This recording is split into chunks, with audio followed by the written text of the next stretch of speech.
Hello, Woodwinds. We're going to talk a little bit about articulation. How we're going to begin is talk about our embouchure. And what you just have to remember is that just a handful of things that you already know because you've been playing your instrument for a while now. What you need to make sure you're doing is getting that bottom lip over your teeth, making sure your top teeth are resting on top but not pressing, and creating a firm seal with your lips. So that there's one more part of it, but I'll talk about that in a second. Creating a firm seal with your lips so no air can escape. I would try it by myself. Like, you try it on your finger, or you can try it on your actual instrument if you want. But I tried it on my finger first. Those are the differences. You'll hear the air escaping, or you won't hear any air escape. We want to go towards no air escaping, and I'll show you why in a second. Make sure your chin is now pointed down. That's my last step, making sure this is set up correctly, and then applying the chin part of it. And when no air escapes, then you're ready to move on. What we're really trying to talk about is articulation, but if we don't have this setup going, then we won't be able to get anywhere. So we've got going, and with air escaping, my sound is much less focused.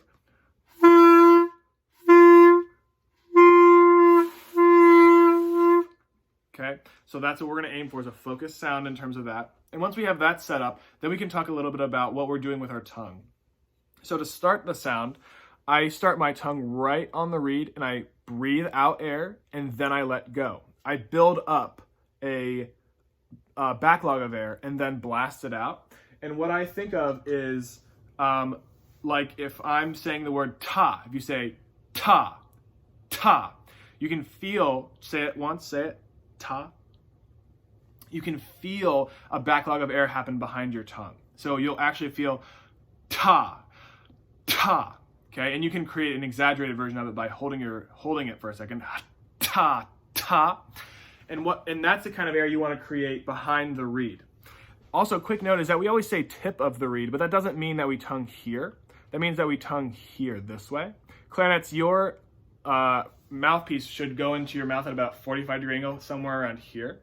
Saxophones, yours are going to be a lot closer to like 80 or 90 degrees. It's a lot higher up, but you still aren't tonguing directly on the tip. You're still tonguing more perpendicular to the reed, just to stop and start sound. You don't want to like interfere with the opening in any way.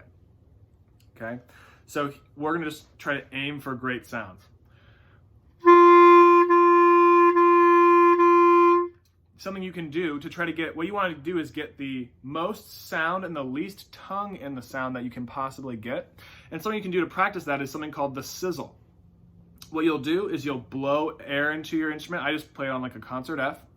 And you try to get your tongue as close to the reed as you can. You're literally touching it, but you're not stopping the sound.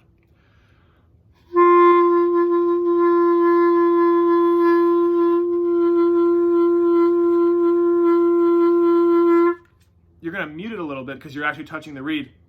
But what you want to find is that feeling every time you articulate. So every time I tongue on the reed, I don't want to like fully press into it. I just want to get to that point where I'm affecting the sound and then I go away. What you'll find is that that'll create sounds much more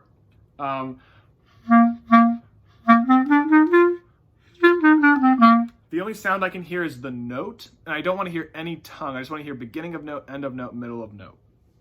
Okay, so there's just a kind of an introduction into tonguing and what you need to have set up to make sure that's going well.